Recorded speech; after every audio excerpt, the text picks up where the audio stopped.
असा संयोग साधून आजचं हे शालाक्य सिम्पोजियम आयोजित करण्यात आलेलं आहे. सर्वप्रथम धन्यवाद हर्ष प्रोडक्ट्स आणि अण्णासाहेब डांगे कॉलेज यांनी आम्हाला ही संधी दिली आणि हे सुंदर कार्यक्रमाचं आयोजन आज आपण इथे करतोय. सर्वप्रथम कॉलेजविषयी थोडंसं इवलेसे रोप लाभियले द्वारी तयाचा वेलू गेला गगनावर. माननीय श्री अण्णासाहेब डांगे आयुर्वेद वैद्यकीय महाविद्यालय PG आणि PhD मान्यताप्राप्त संशोधन केंद्र आणि धन्वंतरी हॉस्पिटल अष्टा याची स्थापना याचा वेळ 1999 मध्ये महाराष्ट्र सरकार केंद्रीय भारतीय औषध परिषद म्हणजे CCIM आत्ताचं NCSM आणि आयुष विभाग आरोग्य मंत्रालय आणि कुटुंब कल्याण नवी दिल्ली भारत यांच्या परवानगीने करण्यात आले. हे महाराष्ट्रातील सर्वात आघाडीचं आयुर्वेद महाविद्यालय आहे. 100 UG विद्यार्थी MD 2008 साली सुरू झालेला आहे. रचना शारीर या विषयाने MD ची सुरुवात झाली आणि आता क्रियाशारीर रसशास्त्र कायचिकित्सा स्त्रीरोग बालरोग अशा पंचकर्म अशा विविध विषयांमध्ये या कॉलेजमधून PG पास आउट होत आहे. त्याशिवाय PhD म्हणजे एक पायरी अजून वर PhD मध्ये देखील 4 विषय तसेच आता अपकमिंग या कॉलेजला सर्व क्लिनिकल विषयांमध्ये देखील PhD करता मान्यता मिळालेली आहे. याशिवाय NAT बँगलोर या संस्थेतर्फे B+ ग्रेडसह संस्थेच्या मुकुटात एक मानाचा तुरा जोडला गेलेला आहे. तर या संस्थेसोबतच हा असाच यांचा वटवृक्ष उत्तरोत्तर फुलत जाऊ ही ईश्वरचरणी प्रार्थना. त्यासोबतच धन्वंतरी हॉस्पिटल यांनी कोविड पॅन्डेमिक मध्ये जे अतुलनीय काम केलं आहे त्याबद्दल देखील संस्थेचं कौतुकच करण्यासारखे योग्य वेळ आहे. तर त्या निमित्ताने आज यापुढे हर्ष प्रोडक्टची थोडीशी माहिती देते. श्री प्रदीप भिडे 8 ऑक्टोबर 2003 रोजी हर्ष प्रोडक्टची यांनी स्थापना केली. याआधी श्री प्रदीप हे मुंबईतील एका मोठ्या समूहामध्ये संचालक म्हणून कार्यरत होते. आयुष्यात व्यावसायिक अनुभव घेत घेत मार्केटिंग एजंट स्टॉकिस्ट डिस्ट्रीब्युटर असे अनेक पदं भूषवत सखोल अभ्यास करत त्यांनी हर्ष प्रोडक्टद्वारे काही औषधांची निर्मिती सुरू केली आणि त्यापैकीच एक औषध आहे फंगिश आणि त्याचाच विषय घेऊन आज आपण फंगल इन्फेक्शन आणि आयुर्वेद आणि शालाक्य याचा ताळमेळ घालून शालाक्य सिम्पोजियम आज आपण इथे घेत आहोत. सर्वप्रथम प्राचार्य सरांचे धन्यवाद आणि खरात सरांनी ज्याप्रमाणे सूचना केली सुरुवात आपण शालाक्य सिम्पोजियमच्या गेटवर एक सुंदर रांगोळी पाहिली. भारतीय संस्कृतीमध्ये रांगोळीचं महत्व घराच्या दाराशी सुरुवात पहिल्यांदा रांगोळीशी केली जाते. आजूबाजूच्या बाहेरच्या वातावरणामध्ये जे जीवजंतू आहेत त्यांनी घरात प्रवेश करू नये म्हणून रंगीबेरंगी रंगांची रांगोळी घातली जाते जेणेकरून ते जीवजंतू त्या रंगांना घाबरून त्यांनी आपल्या घरामध्ये प्रवेश करू नये. तर किरण शिंदे यांनी अत्यंत उत्तम अशी रांगोळी शालाक्य सिम्पोजियमची काढलेली आहे. त्यानिमित्ताने आपण त्यांचं शाल आणि श्रीफळ देऊन मी वैद्य सुविनय दामले सरांना विनंती करते की त्यांनी त्यांचं कौतुक करावं. किरण शिंदे सर वेळोवेळी ते संस्थेच्या प्रत्येक कार्यक्रमासाठी अत्यंत सुंदर सुंदर रांगोळ्या घालून प्रत्येक कार्यक्रमाची शोभा वाढवत असतात.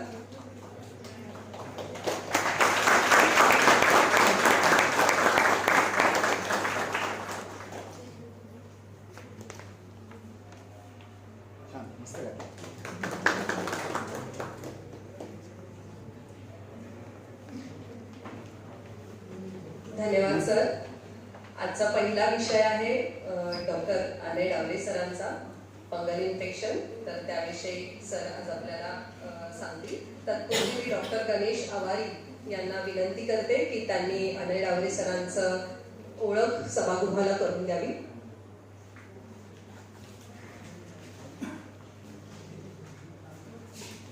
धन्यवाद शीतल मॅडम. आदरणीय व्यासपीठ मान्यवरांचे तसेच उपस्थितांचे स्वागत. मी doctor Ganesh Pramodrao Awari first year PG student शालाक्य तंत्र विभाग माननीय श्री अण्णासाहेब डांगे आयुर्वेद मेडिकल कॉलेज व धन्वंतरी हॉस्पिटल आष्टा. आजच्या आपल्या शालाक्य सिम्पोजियमला लागलेले मार्गदर्शक विचारवंत माननीय डॉक्टर अनय डावरे सर माननीय डॉक्टर अनय डावरे सर सध्या कार्यरत सेक्रेटरी आयुर्वेद प्रसक मंडळ डोंबिवली, तसेच ट्रेझरर आयुर्वेद व्यासपीठ शाखा डोंबिवली. सध्या सर 4 ठिकाणाहून आयुर्वेदिक क्लिनिक मार्फत सेवा देतात. सरांचं पदवी शिक्षण हे आयुर्वेद कॉलेज सायन मुंबई येथून 2006 साली झाले. त्यानंतर सरांनी पदव्युत्तर पदवी द्रव्यगुण विषयामध्ये आयुर्वेद कॉलेज सायन मधून मुंबई येथून 2011 साली प्राप्त केली. तसेच गावडे सरांनी certificate in skin disease university Mumbai इथून 2009 साली प्राप्त केली. सध्या सरांचे स्किन, हेअर आणि नेल्स डिसीज मध्ये उत्कृष्ट काम सुरू आहे. सर आयुर्वेद व्यासपीठांच्या विविध शाखांमार्फत घेतल्या जाणाऱ्या व्याख्यानांमध्ये प्रमुख वक्ता म्हणून सहभागी झाले आहेत. तसेच NRHM व इतर शासकीय व खासगी वैद्यक व्यवसायांच्या कॉन्फरन्समध्ये त्वचा रोगांवर विशेष व्याख्याते म्हणून उपस्थित झाले आहेत. यासह आंतरराष्ट्रीय पातळीवर वर्ल्ड आयुर्वेदा काँग्रेस भोपाळ 2012 व lecture on European delegates from Germany, Switzerland, Australia on dermatology. Success story of dermatology और सौंदर्य in NI Jaipur. International webinar by Ayurshala यासह अनेक राष्ट्रीय व आंतरराष्ट्रीय वेबिनार व सेमिनार यात सरांचे विशेष वक्ता म्हणून योगदान आहे. सरांचा G24 तासवर 16 सप्टेंबर 2018 ला आयुर्वेदिक ट्रीटमेंट ऑफ स्किन डिसीजवर इंटरव्ह्यू झाला. Sir online teaching courses of certificate course in Ayurvedic dermatology for Ayurvedic doctors of India and out of India course सातत्याने घेत असतात. सरांचा या क्षेत्रामध्ये भरपूर मोठा अनुभव आहे. यामध्ये विशेष म्हणजे survey project on psoriasis with USA doctor affiliated with KEM hospital, special dermatology OPD in world Ayurveda Congress held at Bhopal in December 2012, practising as a dermatologist since 10 years in Dombivli. तसेच सरांनी APCON 2009 pharmaconomy technique and national seminar conducted by Ayurveda college Sion या ठिकाणी paper presentation केले. सरांनी आजपर्यंत अनेक मौलिक मार्गदर्शन पण आयुर्वेदात समाजासमोर ठेवले आहेत. तसेच या व्यक्तिमत्वाचे आपल्या शालाक्य सिम्पोजियम मध्ये स्वागत करतो. धन्यवाद.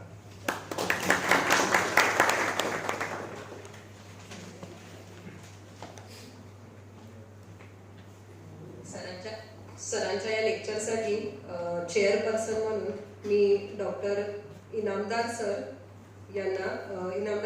हे प्रोफेसर अँड HOD आहेत शालाक्य तंत्र डिपार्टमेंटचे, यशवंत आयुर्वेद महाविद्यालय कोल्हापूर या कॉलेजचे. डॉक्टर चंद्रशेखर मुळे यांना विनंती करते की त्यांनी चेअरपर्सन म्हणून स्थान ग्रहण करावं. आणि अनय सरांविषयी मी एक गोष्ट सांगेन. मी माझी ओळख नाही करून दिली. मी डॉक्टर श्रद्धा गोसावी, माझं MD संहितेमध्ये झालेलं आहे. आणि सरांना मी जेव्हापासून बघतेय, सर महेश ठाकूर सर आदरणीय वैद्य मुंबईचे आणि नरहर प्रभू सर यांसारखे गुरु त्यांना लाभलेत हे नशिबाची गोष्ट आहे. पण एकलव्य म्हणून शिकणं काय असतं आणि आयुर्वेदाला स्पेशालिटी नाही असं म्हणणाऱ्या लोकांसाठी हे उत्तर आहे की सर आज उत्तम डर्मेटोलॉजीची प्रॅक्टिस करतात. त्यामुळे सरांकडून ही गोष्ट नक्की शिका. सर जे ज्ञान देतील ती वेगळी गोष्ट आहे, पण एकलव्यासारखं ते ज्ञान ग्रहण करणं आणि आयुष्यात ते उतरवणं आणि प्रॅक्टिस करणं, याच्यासाठी सरांना नक्कीच अप्रिशिएट करा आणि प्रचंड टाळ्यांच्या कडकडाटात सरांचं स्वागत करा.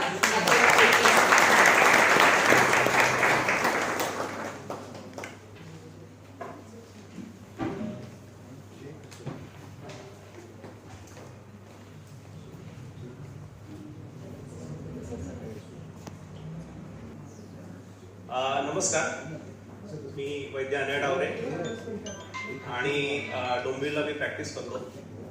आज उपस्थित असलेले जे आपले कॉलेजचे प्राचार्य आहे अशोक वाली सर, चेअरपर्सन मुळे सर, नंतर शालाक्य डिपार्टमेंटच्या HOD डॉक्टर सुजाता काटे मॅडम, माझे मित्र डॉक्टर खरास सर आणि राष्ट्रीय गुरु वैद्य सुविनय दामले सर. आज आपण इकडे जमलो आहोत आणि माझ्या सगळ्या स्टुडंट्स मित्रच आहेत. मगाशी मॅडम बोलल्या की सगळे पाठी बसले होते, आता पुढे बसा. जे आपण करतो तेच मिळतं असं मला वाटतं. म्हणजे आम्ही पण कॉलेजमध्ये असताना कधीच पुढे बसायचो नाही, पाठी बसायचो, अशी जागा शोधायचो की झोपलेलो आहे ते कळणार नाही. ठीक आहे, माझा प्रयत्न हा असेल की कोणी झोपणार नाही. तर आजचा जो विषय आहे तो शालाक्य सिम्पोनियम, आपण या सेमिनार मध्ये विषय बोलणार आहोत. तो म्हणजे fungal infection. Basically fungal infection हा सर्वात महत्वाचा त्वचेशी रिलेटेड विषय आहे. पण तरी शालाक्यमध्ये किंवा अशा ठिकाणी आपण एक फंगस पाहतो किंवा पाहिलाय किंवा आता त्याचं खूप नाव घेतलं गेलं ते म्हणजे सगळ्यांना माहिती आहे, ते म्हणजे म्युकरमायकोसिस. बरोबर. तर आपण थोडं त्वचेकडे जाऊया, मग म्युकरमायकोसिस कडे जाऊया, कारण तो पण सध्या एकदम हॉट विषय आहे. कारण सध्या फंगल इन्फेक्शनचे पेशंट खूप मोठ्या प्रमाणात येतात, प्रत्येकाच्या दवाखान्यात येतात. इव्हन जर तुम्ही आता कोणी इंटर्न असेल, कोणी एमडी स्टुडंट असेल किंवा कोणी असेल, ते पण बघतात की ओपीडी मध्ये फंगल इन्फेक्शनचे पेशंट येतात. आणि एकमेव जो असा पेशंट आहे जो त्वचा रोगामध्ये तुम्हाला रात्री फोन करतो. त्वचा रोग म्हणजे आराम ना, म्हणजे ब्रेड अँड बटर चांगलं आहे आणि तसा काही इमर्जन्सी काय नाही, पण फंगल इन्फेक्शनचा पेशंट हा तुम्हाला रात्री फोन करतो का? डॉक्टर खूप खाज येते. तर या गोष्टीसाठी म्हणजे आपण एखाद्या पेशंटला नेक्स्ट असं औषध देतो, अशा दवाखान्यात येतो, आपण त्याला औषध देतो, तो रात्री असा एकदम वैतागतो आणि दुसऱ्या दिवशी दवाखान्यात डॉक्टरची मान पकडायला येतो. बरोबर. कारण हा आजारच तसा आहे. याला कारण पण असं आहे की हा पूर्वी पण होता, पण आता याचं प्रमाण गेल्या 10 वर्षात खूप वाढलंय, विशेषतः शहरी भागात तर खूपच वाढलंय. त्याला सर्वात महत्वाचं कारण म्हणजे सिमेंटीकरण. आधी हेतू किंवा याच्याबद्दल सर खूपच विस्तृतपणे सांगतील, मी त्याबद्दल जास्त बोलणार नाही. आपण ट्रीटमेंट आणि बाकी सगळ्या गोष्टींवर संबंधी बोलूया. तर नेक्स्ट आपण जर ग्रंथात पाहिलं तर आपल्याला एक बेसिक इन्फॉर्मेशन मिळते, ते म्हणजे दद्रू, जे चरकामध्ये वर्णन आहे, सुश्रुतात वर्णन आहे, आणि दुसरं म्हणजे सिद्म. आता हे झालं हे सुपरफिशियल फंगल इन्फेक्शन, म्हणजे वरच्या त्वचेवर किंवा वरच्या ठिकाणी होणारी फंगल इन्फेक्शन. आता दद्रू हे श्लोक वगैरे सगळ्यांना पाठ असतील, एक्झाम साठी तरी पाठ केले असतील, म्हणजे एक्झाम मध्ये पाठ केला पास. सो जे चरकाने सांगितलं, मी जास्त काही बोलत नाही, जे चरकाने सांगितले त्याच्यामध्ये जो दद्रू आहे हा कफ पित्तच सांगितलेला आहे, सुश्रुताने हा कफट सांगितलेला आहे. आणि हा दद्रू जनरली जे आपण डर्मॅटोफाइट फंगल इन्फेक्शन म्हणजे टीनिया इन्फेक्शन्स म्हणतो त्याच्याशी जनरली मॅच खातं असं बघण्यात आलंय. दुसरा आहे तो सिद्म. सिद्म हा कफवातच सांगितलाय, टीनिया व्हर्सिक्युलर म्हणजे शिबड म्हणतो त्याच्याशी ते मॅच करतो. बरोबर. मग आता पुढे आला, हे झालं superficial fungal infection. Deep fungal इन्फेक्शनचं काय? डीप फंगल इन्फेक्शन म्हणजेच म्युकरमायकोसिस किंवा ब्लास्टोमायकोसिस, एक छान छान नाव आहेत, मोठी नाव आहेत. शेवटी काय ते गलित कुष्ठ या गोष्टीशी आपण करू शकतो. किंवा कुष्ठ हे धातुगतत्व असं काहीतरी कुष्ठाचं आपण वाचलंय. मी खूप असं ग्रंथात जात नाही, का सांगतो? कारण आपण जेवढं सिम्प्लिफाय करू ना तेवढं आपल्याला ते इझीच आहे. सो आपण धातुगतत्व पाहिलं, रसगतत्व, रक्तगतत्व, तसं अस्थि मज्जागतत्व काहीतरी आहे, तेच त्याचं गणित आहे. त्यात अजून गणित म्हणजे अजून खराब झालेलं कुष्ठ. नेक्स्ट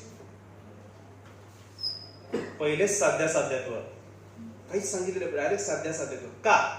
तर सर्वात महत्वाचा मुद्दा म्हणजे बघा काय, कफवातच हे सुखसाध्य आहे. बरोबर. एकदोषात्मक सुखसाध्य, त्वकगत सुखसाध्य. पित्त जिकडे जिकडे येतं तिकडे बघायचं, पित्त ज्याच्याशी मॅचिंग करतो ते बघा. कफ पित्त, वात पित्त हे कृच्छ साध्य. मग असे दद्रूचे काय दोष दृश्य पाहिले आपण? दोष काय पाहिला?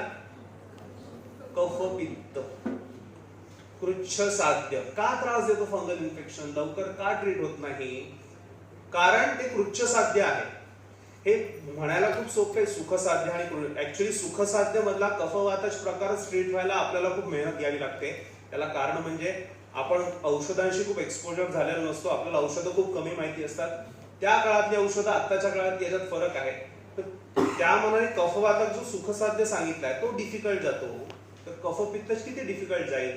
म्हणजे आपल्याला थोडीशी ना काहीतरी मोर्चे बांधणी करावी लागेल, म्हणजे व्यवस्थित काहीतरी त्यासंबंधी आपल्याला ट्रीटमेंट प्रोटोकॉल्स ठरवावे लागतील, पंचकर्म कधी करायचं हे ठरवावं लागेल. या संबंधी आपल्याला व्यवस्थित एक त्याला एक प्रोटोकॉल म्हणजे आपलं म्हणतो एक सेक्शन आपल्याला बनवावं लागेल.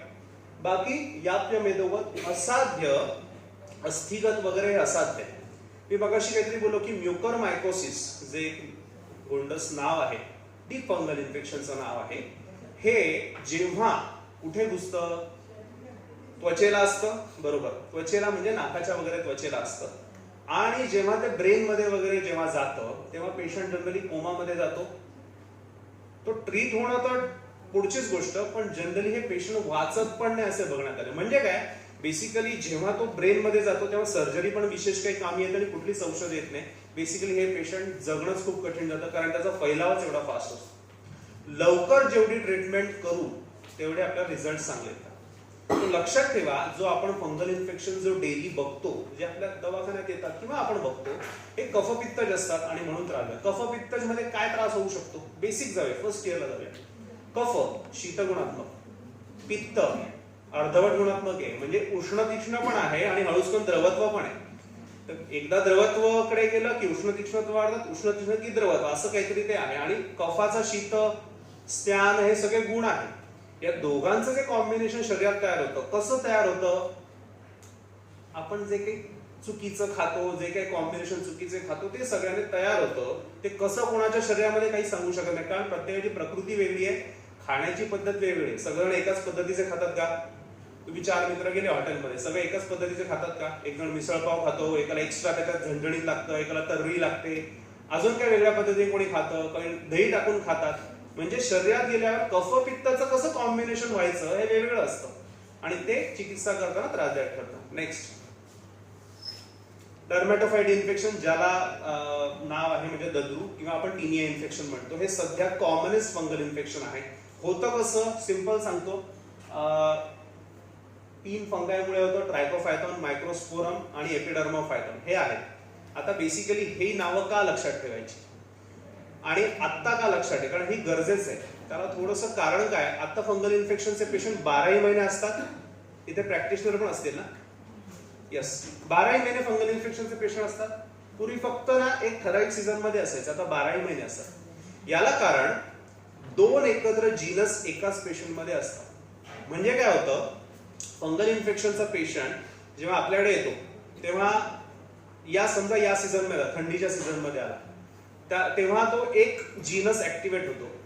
आणि जेव्हा गरमीचा सीझन किंवा आपण म्हणतो की ग्रीष्म ऋतू होतो, तेव्हा दुसरा जीनस किंवा त्याची जी स्पेसीज असेल ती ऍक्टिव्हेट होते आणि त्याच्यामुळे 12ही महिने फंगल इन्फेक्शन राहतं. एकाच पेशंट मध्ये वेगवेगळ्या पद्धतीचं प्रेझेंटेशन पण आपल्याला दिसतं, बरोबर? एकाच पेशंट मध्ये. हे का? बिकॉज ऑफ दिस ट्रायकोफायथॉन, मायक्रोस्पोरम, एपिडर्मोफायथॉन. आता तुम्हाला एक मजा सांगतो. आपल्याकडे एक पेशंट जनरली सांगतात की डॉक्टर कपडे काढले संध्याकाळी 7:30-8ला की खास सुरू होते. किंवा दुसरं एक सांगतात की रात्री झोपलं की आमचे नवरे बुवा खाजवायला सुरुवात करतात. असं काही ना काहीतरी कंप्लेंट जनरली असते. का असते? जेव्हा कपडे काढतात, म्हणजे काही जी स्पेसीज आहेत, मॅक्झिमम ती स्पेसीज शरीरावर असते जी हवेशी कॉन्टॅक्ट मध्ये आल्यावर त्याचं जे म्हणतो ना कॉलनायझेशन हे खूप पटकन वाढतं. त्याच्यामुळे कपडे काढले की खास सुरू होतं.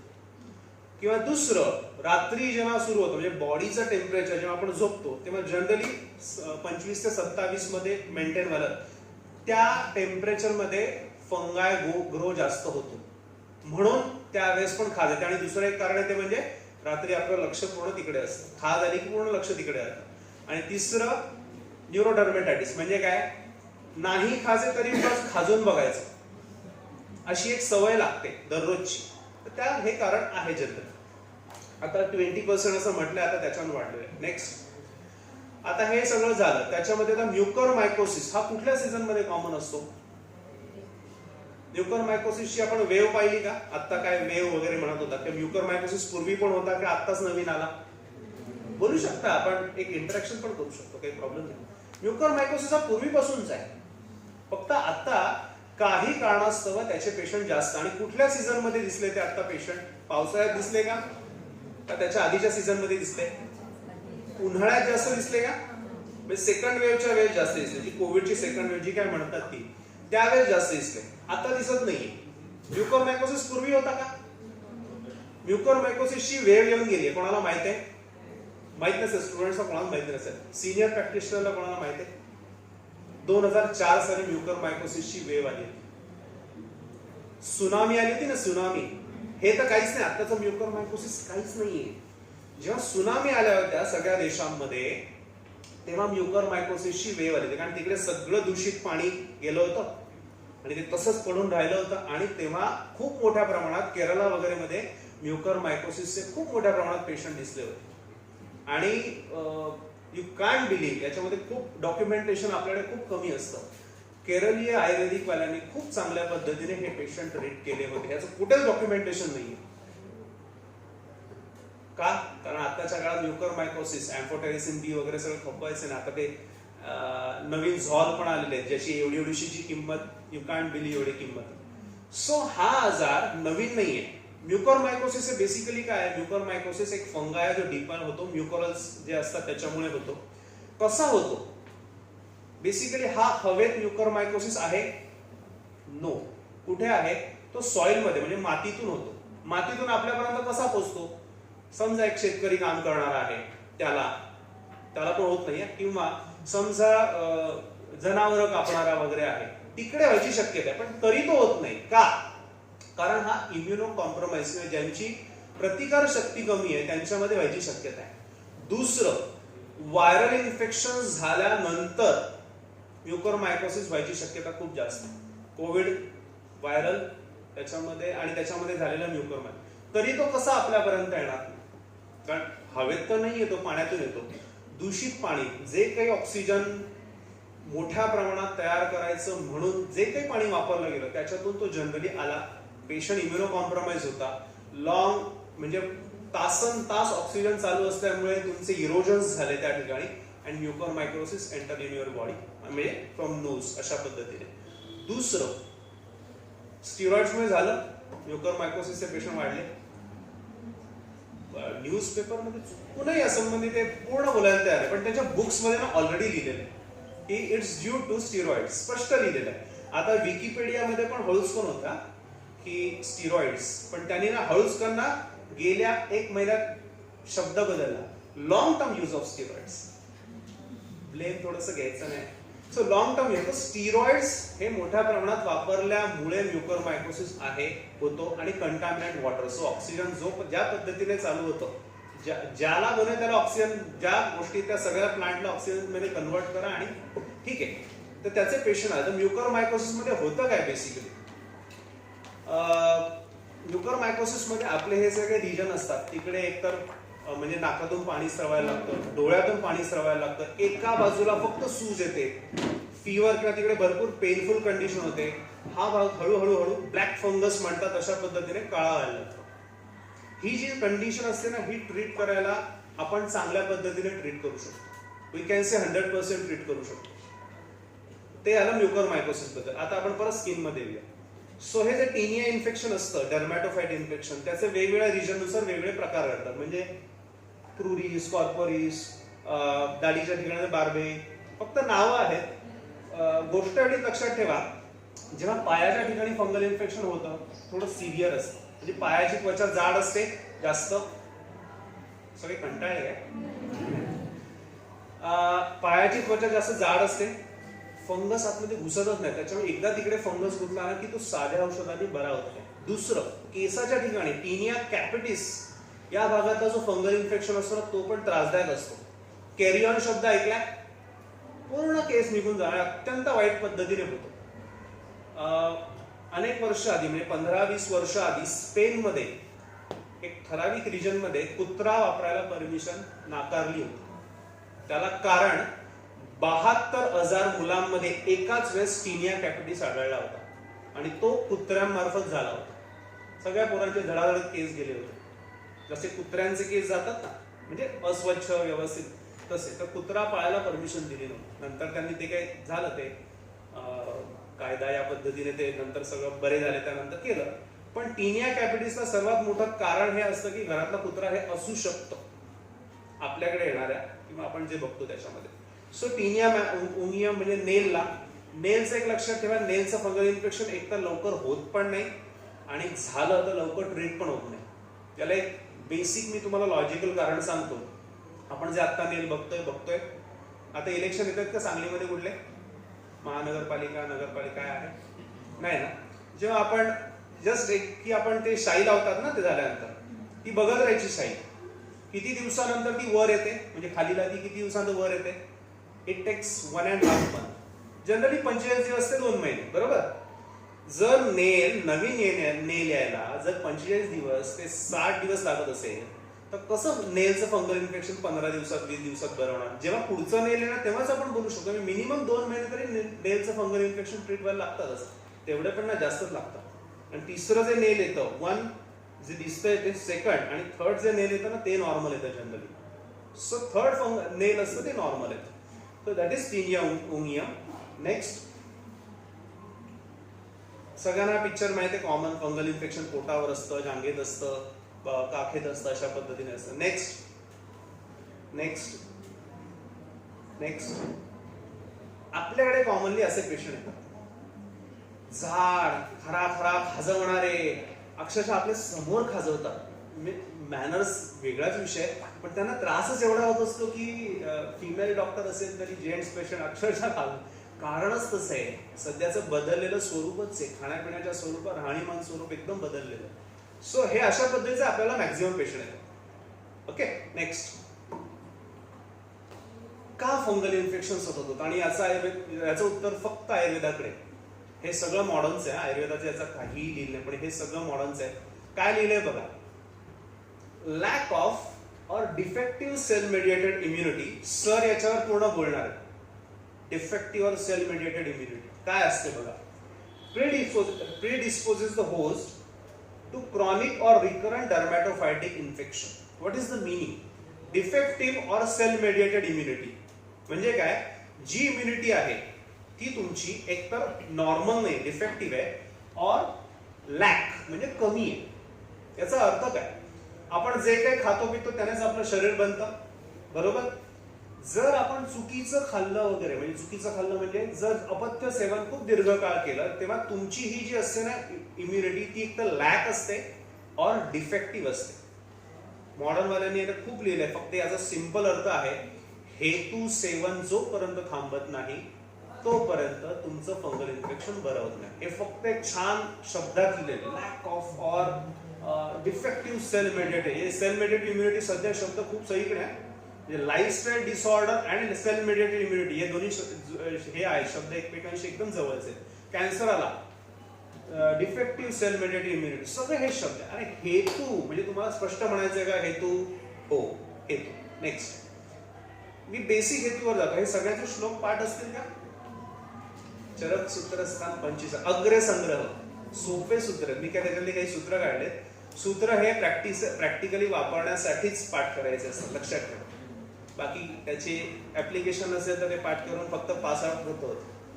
एक रसा अभ्यासो दौर्बल्य, मी थोडंसं बोलतो याच्यात. एक रसा अभ्यासो दौर्बल्य करणं याचा अर्थ काय, आपल्याकडे येतात ना पेशंट, फक्त तिखटच खातो, आम्हाला गोड चालतच नाही. अहो मी सगळ्या भाज्या खातो. भाज्या खातो म्हणजे काय, त्या भाज्यामध्ये एवढं तिखट टाकतं की भाजीची चवच कुठली. म्हणजे काल मेथीची खाली त्याची पण चव सेम, आज भोपळ्याची खाली त्याची पण, कारण एवढं तिखट टाकलं जातं. होतं असं, काही लोक असतात आपल्याकडे असे. किंवा गोड एके गोडच खायचं, आंबट एके आंबटच खायचं, दुसरा रसच खायचा नाही. एक रस अभ्यासो दौर्बल्य करणं. एक रस सतत सतत खाऊन शरीरामध्ये दुर्बलता येते. दुर्बलता येते म्हणजे काय, कुठेतरी जाऊन ते कुठे ना कुठे स्वरूप होणार. हे फक्त फंगल इन्फेक्शनचं कारण नाही, ओव्हरऑल त्वचा रोगाचं कारण किंवा सगळ्याच गोष्टींचं कारण आहे. हे बघण्यात येतं. मुली सकाळी दूध, उलटी होते, तूप जमत नाही खायला. बेसिकली ती सवयच लावून घेतली असते, किंवा आधीपासूनच त्याच्या संबंधी असलेला एक आपण म्हणतो ना पूर्वग्रह दूषित, तशा पद्धतीने असतं. ठीक आहे, फक्त तुमच्यावर नाही करत, पण एक सांगतोय की असे बघण्यात आलेलं चित्र. अतिमात्राशन ते तर आता कॉमन आहे, खायचं आणि त्याच्यावर स्वीट खायचं. आपण पण लंच नंतर म्हणजे लंचला तेच करणार आहोत, खाल्ल्यानंतर स्वीट खाणार आहोत. पण अतिमात्राशन म्हणजे ना खूप मोठ्या प्रमाणात खाणं. लोकांचं असं आहे की खाऊन झाल्यानंतर ज्यूस प्यायचा, त्याच्यावर स्वीट खायचं. इकडे गुजरात्यांमध्ये सवय असते, म्हणजे जेवण झाल्यानंतर मस्त जाऊन पाणीपुरी खायची. आमच्याकडे तीच पद्धत आहे, मुंबईला तीच पद्धत आहे. पाणीपुरीच्या गाड्या सगळ्या 9 नंतर चांगल्या भरतात. का? जेवण झाल्यानंतर येतात खायला. वेगसंधारण हे खूप कॉमन कारण आहे, स्त्रियांमध्ये पण आहे, पुरुषांमध्ये पण आहे. जॉब सगळं सगळं सगळं याच्यामध्ये असतं. गुरुभोजनम दुर्विपाककरणं, अजीर्णाध्यक्षणं ग्रहणी दूषणं, विरुद्ध वीर्याशनं निंदित व्याधीकरणं, मिथ्यायोगो व्याधीकरणं, आणि सर्वात शेवटचं महत्वाचं, बाकी मुद्दे येतीलच पुढे, विषादो रोगवर्धन. माझं बरं काय होत नाही, माझं बरं काय होत नाही, माझं बरं काय होत नाही. हे सगळ्या डॉक्टरकडे जाऊन येतात, मोठी जाड फाईल घेऊन, माझं बरंच होत नाही. एवढं लवकर बरं व्हायचं असतं की म्हणेपर्यंत 6 महिने निघून जातात. ते 6 महिने जर आपल्याला ट्रीटमेंट तर बरे झाले असते. पण प्रत्येक डॉक्टरकडे 15-15 दिवस तेच बोलणार, माझं बरं होत नाही, माझं बरं होत नाही, काहीच बरं झालं. 6 महिन्यात जैसे थे कंडिशन वर वाढलेली असते. नेक्स्ट,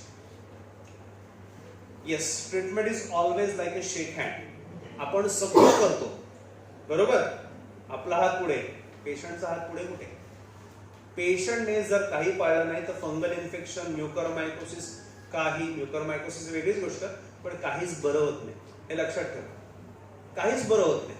का? कारण shake hand is always from 2 side. Shake hand दोन्ही बाजूने झाला पाहिजे. Next, patient point of view, हे सगळं स्किन रिलेटेड चालू आहे. सेल्फ मेडिकेशन, सपट लोशन, बीटेक्स माहिती आहे सगळ्यांना. इकडे सर्वात वयस्कर कोण असेल? मला वाटतं प्रिन्सिपल सरच असतील. विषय असा आहे मला म्हणायचं, सपट लोशन आणि बीटेक्स आहे ना, या कंपन्या सरांच्या आधी जन्म झालेला या कंपन्यांचा. आणि आपण मेडिकल फील्डला नसताना सगळ्यांनी आठवा, आपल्या घरात हे होते की नव्हते? असतील कुठे ना कुठे, वडिलांची कुठेतरी डबी असेल. म्हणजे एक कंपनी ती 1897 ची आहे आणि दुसरी कंपनी आहे ही 1942 ची आहे. चले जाओ ना चले आओ, म्हणजे ते नवीन औषध आलं. ते एवढ्या जुन्या कंपन्या आहेत तर त्यांचं मार्केटिंग आतापर्यंत किती रसातळापर्यंत पोहोचलं असेल. ही औषधं अक्षरशः त्वचेची वाट लावतात. सेल्फ मेडिकेशन आहे, 10 रुपये का मिळते. आता पण त्याची किंमत 20 ते 25 रुपयामध्ये घेतात लोक अजूनही. So self medication is the most biggest point. Delay, डॉक्टरकडे जायला एकदम लेट करायचं. इरेग्युलरिटीज, 10 दिवसाचं औषध दिलं 20 दिवसानंतर यायचं.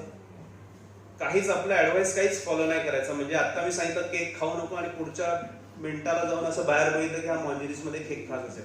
हे चित्र. Changing doctors, so many doctors. आज इकडे, दुसरा समोरच्याकडे, नंतर याच्याकडे, परत आपल्याकडे बदलतच राहतात. क्विक रिलिव्हिंग, फास्ट पाहिजे असं सगळं. नॉट कम्प्लिटिंग, एका डॉक्टरचं काहीच कम्प्लीट नाही करायचं. हे आपल्याला बघावं लागतं पेशंट पॉइंट ऑफ व्ह्यू. याला आपण काहीच करू शकत नाही.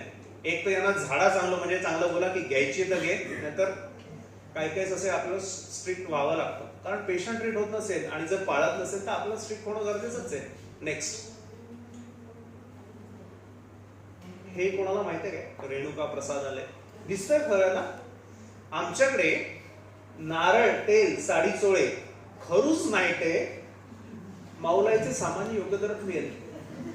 म्हणजे काय, तुम्ही तिकडे जाल रेणुका देवी, तर तिकडे जाल ना तुम्ही, तर तिकडे असं आहे की त्याची पदकं असतात छोटीशी, खरूज आणि नायट्याची. अशी जशी आपली सोन्याची, चांदीची, तशी ती पितळ्याची किंवा याची असतात. ती देवीला व्हायची की फंगल इन्फेक्शन बरं होतं. काय अंधश्रद्धा आहे ना.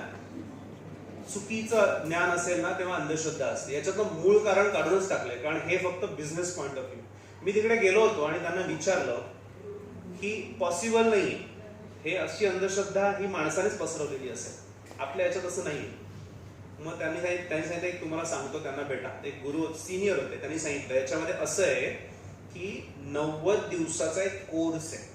त्याच्यामध्ये 1 दिवस सोडून उपवास करायचा, म्हणजे 45 उपवास येते.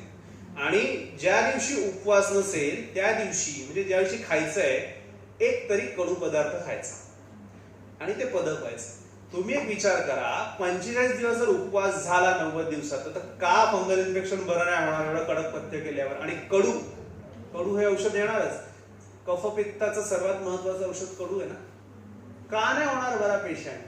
हे कोणीच सांगितलं नाही, कारण ते बाजूला गेलं, फक्त पदक विकणं एवढंच राहिलं. आणि ती लोकांना अंधश्रद्धा वाटते, कारण पाठचं शास्त्र काढून टाकलं गेलं. अशा अंधश्रद्धा अशाच तयार होतात जेव्हा शास्त्र काढून घेतलं जातं आणि मूळ शास्त्र सांगितलं जातं. तर हे शास्त्र होतं की पदकं व्हायचं आणि ते 90 दिवसाचा उपवास करायचा. नेक्स्ट आपल्याकडनं काय म्हणतो, टीनिया इनकॉग्निटो म्हणजे काय? पेशंट फंगल इन्फेक्शनचा पहिला पेशंट आपल्याकडे नाही जात, मेडिकल वाल्याकडे जातो. दोस्त आहे ना उसका, तो कन्सल्टिंग विदाउट कन्सल्टिंग औषध देतो. काय औषध देतो? एखादं फंगल विथ त्याच्यात स्टिरॉइड. पहिल्या रात्री बरं वाटतं का? स्टिरॉइड घेतल्यावर खाज जाते, पण फंगस द्विगुणित त्रिगुणित होतो. आणि नंतर त्याचं स्वरूप टीनिया इनकॉग्नेटो मध्ये होतं, म्हणजे काही केलं ते कशा रिस्पॉन्ड करत नाही.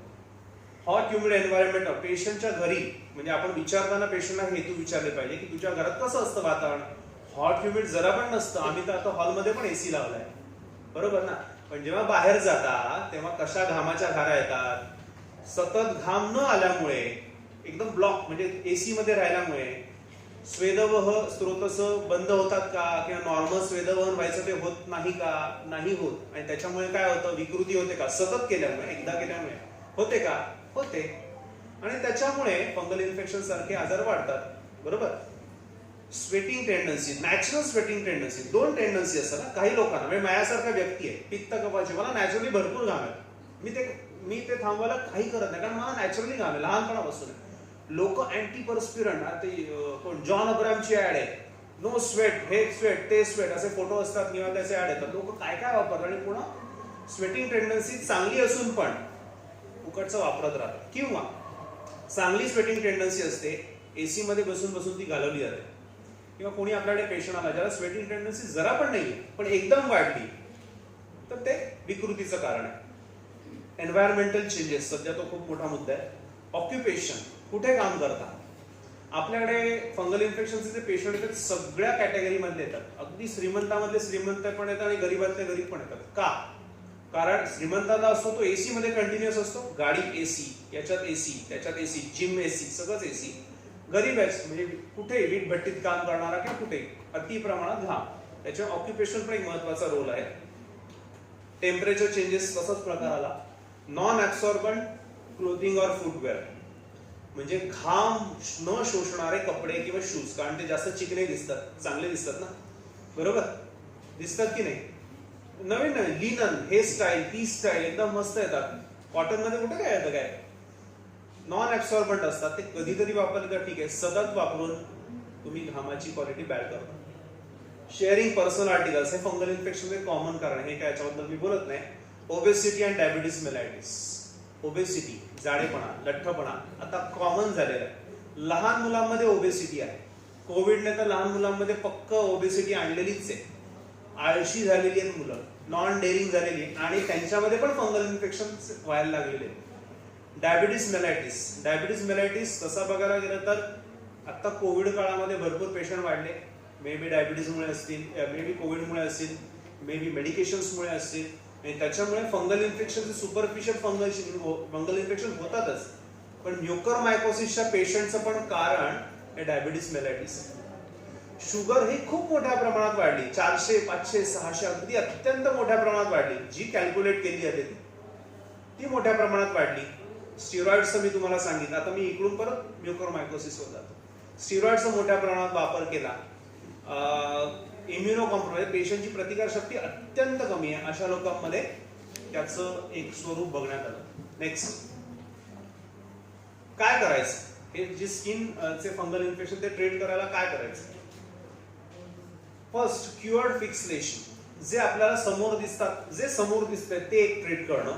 दुसरं, नित्य दोष प्रकोपक, म्हणजे डेली जे एन्व्हायरमेंटने, म्हणजे उदाहरणार्थ पेशंट ट्रॅव्हलिंग करतो, ट्रेनने ट्रॅव्हल करतो, गाडीने, त्याने त्याचा डेली जो फंगस शरीरामध्ये तयार होतो तो तयार होऊ न देणं. आणि तिसरं, जे सर्वात महत्वाचं, निदान परिवर्जन, हेतू थांबवणं. पिक्चर क्लिअर होतं, एक समोर फंगल इन्फेक्शन आहे ते बरं करणं. डेली पेशंट जातो कुठेतरी आणि त्याच्यामध्ये त्याला घाम येतो, फंगस तयार होऊ शकतो, ते एन्व्हायरमेंटला कसं रोखायचं किंवा त्या एन्व्हायरमेंटमध्ये त्याच्या फंगस वाढू न द्यायचा.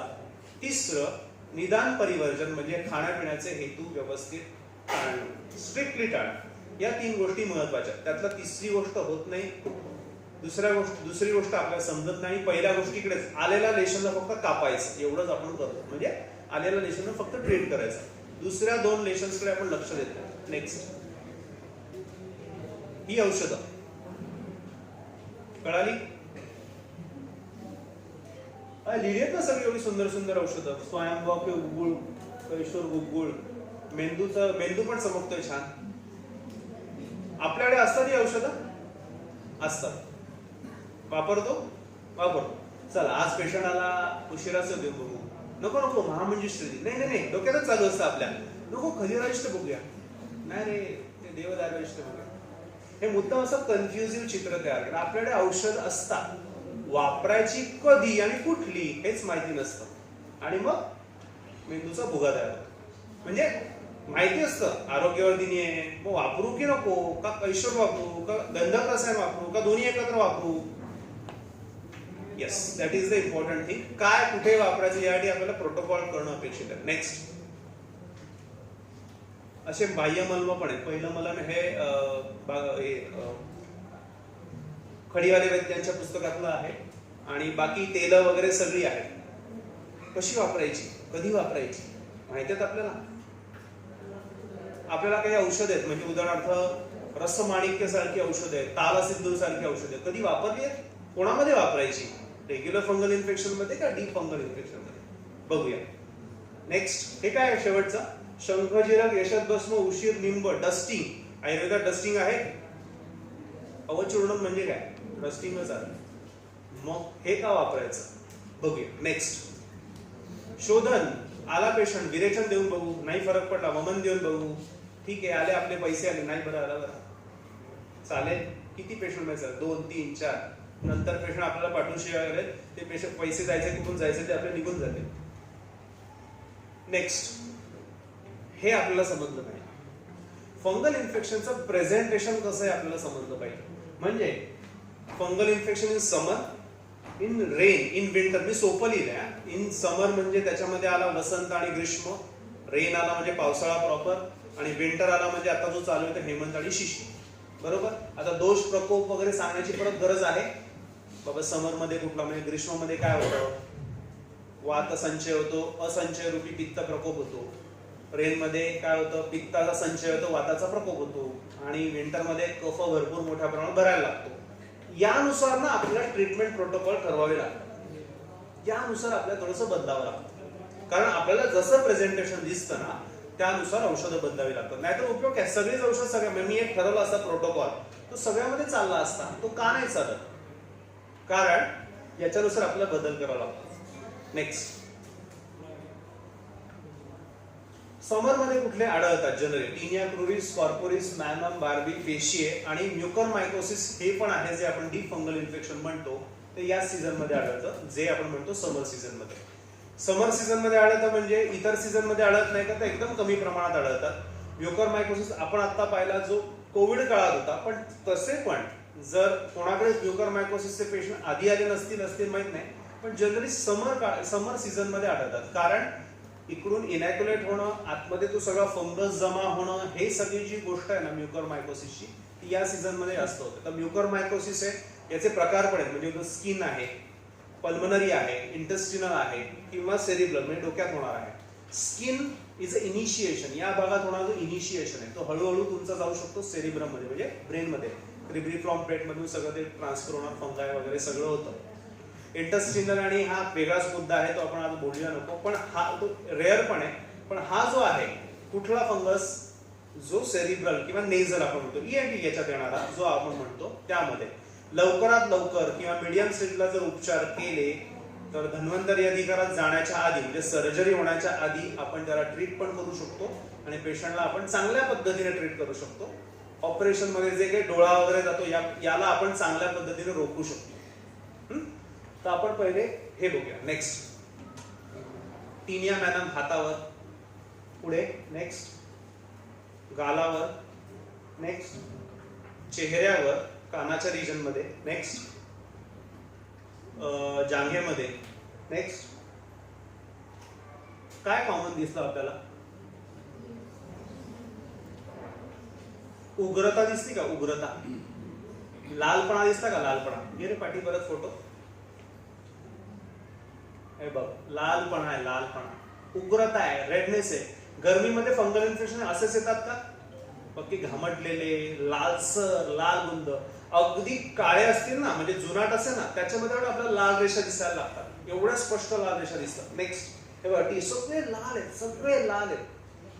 हे फंगल इन्फेक्शन आपल्याला गरमीमध्ये. हे फंगल इन्फेक्शन इतर सीझन मध्ये पण दिसू शकतं जर खूप मोठ्या प्रमाणात उष्णता वाढली असेल तर. पण गरमीमध्ये हे अशा पद्धतीने त्याचं प्रेझेंटेशन दिसतं. कसं, हे असं लाल गुंद या पद्धतीने दिसतं. रेडनेस, खूप मोठ्या प्रमाणात रेडनेस असतो, ऍग्रिवेशन असतं.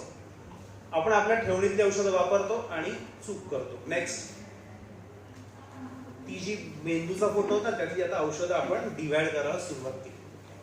कुठलं? आरोग्यवर्धिनी, सूक्ष्म त्रिफळा, कृमिकुठार, कामधुदा, कैशोर, गंधक, चक्रमर्द, सूचक. काही वर आहेत बघा. ही थोडीशी ना फक्त फंगसवरनं काम करणारी ना दोषानुरूप पण काम करणारी. उदाहरणार्थ मुक्ताशुक्ती आणि सुवर्णमाक्षी ही कशी काम करतात? अत्यंत पित्तजन्य कंडिशन असेल तर मुक्ताशुक्ती काम करतं. थोडंसं त्याच्यामध्ये इन्फेक्टिव्ह किंवा सेकंडरी इन्फेक्शन आहे तर सुवर्णमाक्षी चांगलं काम करतं. पावडरही त्याच्यासोबतच काम करतात. घाम अति प्रमाणात येतो गरमीच्या सीझन मध्ये. सो घामाची क्वालिटी, खूप मोठ्या प्रमाणात घाम येत असेल, घामाला स्मेल येत असेल तर उशिराचं हे चांगलं काम करतं. थोडंसं ना आपल्याला औषधांबद्दल का कुठे वापरायचं हे पण माहिती पाहिजे. कधी कधी ते बोरिंग असू शकतं पण प्रॅक्टिसमध्ये आपल्याला या पॉइंट जर कळल्यानंतर आपल्याला स्पष्ट कळतं की हेच वापरायचं, का वापरायचं हे पण आपल्याला समजलं पाहिजे. खदिरारिष्ट जनरलाइज म्हणजे घाम विशेष नसेल, बाकी सगळ्या गोष्टींसाठी खदिरारिष्ट is one of the good thing. औदुंबरालय परिपाठादी पटकन वाढणारं असेल, पटापट वाढतंय फंगल इन्फेक्शन, त्याच्यामध्ये परिपाठादीचं काम चांगलं होतं. बघा ही टिपिकल फंगल इन्फेक्शनची औषधं नाही. आपल्याला फंगल इन्फेक्शन म्हणजे की फक्त चक्रमर्द, कॅसिया, टोरा, जे आता आपल्याला थोडंसं द्रव्य गुणात्मक आपण विचार करतो, फार्मॅकोग्नॉस्टिक, फार्मॅको डायनॅमिक्स, तो थोडासा बाजूला घ्या. आपण दोषांवर काम करतो किंवा दोषदुष्य पद्धतीने चिकित्सा करतो. तर ही उत्तम सगळे उष्णता कमी करणारे पित्तनाशक आहे. मी जनरली अशा सीझन मध्ये पेशंट आला तर माझं कॉम्बिनेशन असतं ते म्हणजे आरोग्यवर्धिनी, कृमिकुठार आणि कैशोर सुरुवातीला. नंतर मी कृमिकुठारला हळूचकन बाजूला घेतो आणि त्यामध्ये टाकतो ते म्हणजे गरज असेल त्यानुसार सूक्ष्म त्रिफळा किंवा चक्रमर्द घनडे. सूक्ष्म त्रिफळा is one of the good anti fungal. जर आपल्याला चांगलं असं एक म्हणतात ना की खूप चांगला फंगस कमी करणं तर चक्रमर्द, कॅसिया टोरा या हिशोबातून. ही कॅसिया जी औषधं असतात ना, कॅसिया टोरा, कॅसिया फिशुला, कॅसिया अलाटा, ही फंगसवर चांगली काम करताना पिक्चर आपल्याला बघण्यात आलं. खूप पेशंट अम्लपित्त असेल तर सूतशेखर किंवा सुवर्ण सूतशेखर विथ जी पावडर आहे अशा पद्धतीने आपण काम करू ज्याने पित्त पण कमी होईल. काय काय वेळेस आपल्याला फक्त ना फंगस बघून चालत नाही, त्या सीझन रूप पण आपल्याला औषधं बदलावी लागतात. आणि खाली आहे ते म्हणजे आर्गत फलमंचा. नेक्स्ट, हे खूप महत्वाचं आहे. अभ्यंतर औषध थोडंसं ना 19-20 झालं ना थोडंसं चालू शकतं. बाह्यमध्ये चूक केली की त्रास होतो. म्हणजे गंधक हे खूप चांगलं अँटी फंगल आहे, बरोबर आहे. पण गंधकामध्ये जर तुम्ही चूक केली ना गंधक देण्यामध्ये या सीझन मध्ये तर वाढतं. का? त्याचीच रिॲक्शन होते, गंधक तेलाचीच रिॲक्शन होते. त्याच्यामुळे तुम्हाला वापरायचं असेल तर एक कुठलंही वापरायचं असेल, करंज, अर्क जे इरिटंट तेल आहे ती डायल्यूट करून वापरा, खोबरेल तेलात मिक्स करून वापरा. किंवा जे प्रॉप्रिएटेड बाहेर क्रीम्स येतात बघा, क्रीम्स, तो वापरायचा. बेस्ट सीझन म्हणजे हा. तिकडे तुम्हाला अटॅक करून नाही जात, खूप कॉशियसली जावं लागतं. कफपित्ताचं जे चित्र आहे थोडंसं पित्त कफचं दिसायला लागतं. सो ही आपल्याला औषधं वापरावी लागतात. आता शंखजिरक, यशवत भस्म, उशीर निंब काय? शंखजिरक टॅल्कम पावडर म्हणजे बाहेर काही आयुर्वेदिक पावडर्स येतात त्याच्यामध्येच तुम्ही हे यशवत भस्म, उशीर निंब याची बारीक पावडर करून मिक्स करून डस्टिंग साठी वापरू शकता. खूप सोपं आहे. तुम्ही स्वतः पण तयार करू शकता शंखजिरक वगैरे बारीक करून, पण ते थोडंसं तुम्हाला तेवढं सगळं रसशास्त्रीय सगळं व्यवस्थित माहिती पाहिजे. अगदी नसेल ते बाहेरच्या आयुर्वेदिक डस्टिंग, विशेषतः लहान मुलांच्या डस्टिंग पावडर असतात त्या घ्यायच्या आणि त्याच्यामध्ये ही द्रव्य मिक्स करायची. तुम्हाला जी पाहिजे, घाम भरपूर असेल तर उशीर, खूप खास असेल तर बावची, असं आपण बारीक मिक्स करून देऊ शकतो. 100 ग्रॅम मध्ये 10 ग्रॅम अशा पद्धतीने आपण देऊ शकतो पावडर मिक्स करून. आणि ते सकाळी डस्टिंगला, जे मी सेकंड सांगितलं होतं ना, नित्य दोष प्रकोप, म्हणजे सकाळी पेशंटने डस्टिंग केलं की पेशंटला डेली येणारा जो अति घाम आहे त्याच्यामुळे जो होणारा फंगस आहे तो रोखायला फायदेशीर होईल. जे तेल लावलं ते रात्री जे लेशन दिसतात, फिक्स लेशन दिसतात त्याला काम करत, गोळ्या पण फिक्स लेशन वर काम करतील आणि निदान परिवर्जन म्हणजे हेतू सेवन बंद करणं. बरोबर, जाऊया पुढे. आता म्युकरमायकोसिसची बेसिकली ट्रीटमेंट काय आहे? आपण म्युकरमायकोसिस पाहिलं काय आहे हे आपल्याला आता कळलं. तो बेसिकली जर खूप अर्ली स्टेज मध्ये असेल, म्हणजे जसं जसं आपण म्हणा की रसगत सोपं असतं, अस्थि मज्जागत हे डिफिकल्ट टू ट्रीट असतं, खूप आतमध्ये गेला नसेल तर आपण सुरुवात कशाने करायची? जे औषध म्हणजे आपल्याला तीक्ष्ण औषधच वापरावे लागणार, कारण आपल्याला ना दोन पद्धतीने विचार करा म्युकरमायकोसिस मध्ये. एक, फंगसला पण मारायचं आहे, नो डाऊट आपल्याकडे ही संकल्पना नाही. आपल्याकडे धातू वाचवायचं हे जास्त आहे. आपल्याकडे धातूला वाचवायचं पण आहे आणि फंगसवर पण अटॅक करायचं. जसजसं इव्हॉल्व चरक, सुश्रुत, वाघबट आणि हळूहळू पुढे जसजसं रसशास्त्रीय पुढे गेले तेव्हा व्याधीवर अटॅक करणाऱ्या औषधांचा भर मोठ्या प्रमाणात देण्यात आला. उदाहरणार्थ याच्यामध्ये जे आपण म्हणतो आर्सेनिकचे कल्प आहेत. उदाहरण कुठले?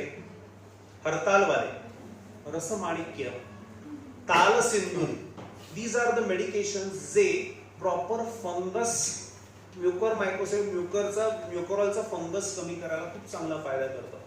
त्याच्यासोबत आरोग्यवर्धिनी आहे, गंधक रसायन आहे, एकत्र पण चालेल. त्यासोबत महामंजिष्ठाती आहे. ही औषधं ताल सिंदूर, रसमाणिक्य ही काय माहितीये का, आपल्याला खूप याचा विचार करून आपल्याला थोडंसं मिक्सर द्यावंच लागतं. सो हरताल किंवा आपण म्हणतो की arsenic is one of the good medication जे आपण रोखू शकतो. दुसरं, धातू सेफ करायचे, त्याला कुठलं औषध असेल मग? तर त्याला औषध आहे ते म्हणजे अभ्रक भस्म आहे. इन्फेक्टिव्ह पॅथॉलॉजी अजून असेल तर सुवर्णराज मंगेश्वर याचा वापर करू. अभ्रक, यशद याचा याच्यासोबत आपण मिक्स मध्ये, मी हे सगळं मिक्सच सांगतोय. थोडीशी आपल्याला कधी कधी वेळ करावी लागते. आजार तसा असेल तर, हत्तीसारखा आजार असेल तर आपल्याला एक सिंह पाठवून नाही चालत, अनेक सिंह पाठवावे लागतील आणि त्याला वेगळ्या पद्धतीने अटॅक करावा लागेल. तर ताल सिंदूर, रसमाणिक्य, अभ्रक भस्म, यशद भस्म, सुवर्णराज मंगेश्वर, आरोग्यवर्धिनी, महामंजिष्ठादी या सगळ्यांचं आपल्याला मिक्सर द्यावं लागेल. नेझल रिजन असेल, शोधन करायचं असेल तर आपल्याला वचातेल सारखे औषधं वापरावे लागतील. जर आपल्याला डोळ्यात काही असेल तर कुठले बेसिक ड्रॉप्स आहेत ते आपल्याला वापरावं लागेल. मुख रिजन असेल त्याच्यामध्ये इरिमेदादी तेल आहे, त्याने आपल्याला कवल गंडूश करावं लागेल. नाकामध्ये वचा तेलाने काम होत असेल तर षडबिंदू तेल सारखं तीक्ष्ण तेल आपल्याला वापरावं लागेल. आणि असे जर आपण उपचार केले आणि पेशंटला जर दर 2 दिवसांनी आपण व्यवस्थित फॉलोअप निदान फोनवर ठेवला तर चांगले पेशंट ट्रीट होतात. हा, एकदा तो सेरेब्रल रिजन मध्ये गेला तर आपण औषधं देऊ शकतो. रिझल्ट मध्ये सगळीकडे साशंकता आहे. म्हणजे मी स्पष्ट सांगतो की आपल्यामध्ये पण मॉडर्नमध्ये पण त्यांच्याकडे साशंकता आहे. कोमामध्ये पेशंट असेल साशंकता थोडीशी असते, पण आपल्याकडे जर बेसिक स्टेज मध्ये पेशंट आला तर आपण या मेडिकेशनने चांगल्या पद्धतीने ट्रीट करू शकतो. एक गलित कुष्ठ या विचारातून पण आणि थोडस सुरुवात केली की रस, रक्त, मांस या पद्धतीने डीपर टिश्यू मध्ये जाणारा फंगल इन्फेक्शन. म्युकरमायकोसिसवर ही औषधं खूप चांगल्या पद्धतीने काम करतात. दुसरा एक प्रकारचा ब्लास्टोमायकोसिस, याच्यावर पण हीच औषधं करतात. शेवटी इकडे गालावर आहे ब्लास्टोमायकोसिस, नेझल रिजन मध्ये व्हायरल इन्फेक्शन होतं त्यानंतरच पेशंटला होतं. तर याला पण हीच औषधं चालू शकतील, काही प्रॉब्लेम नाही. लोकल लावायला खूप काही गरज नाही याच्यामध्ये, अभ्यंतर औषधानेच बऱ्यापैकी सगळं बरोबर. औषधाचा डोस देताना फक्त लक्षात ठेवा आपल्याला 5 वेळा 6 वेळा अशा पद्धतीने डोस द्यावा लागतो, छोट्या छोट्या डोस मध्ये करून. ठीक आहे. नेक्स्ट,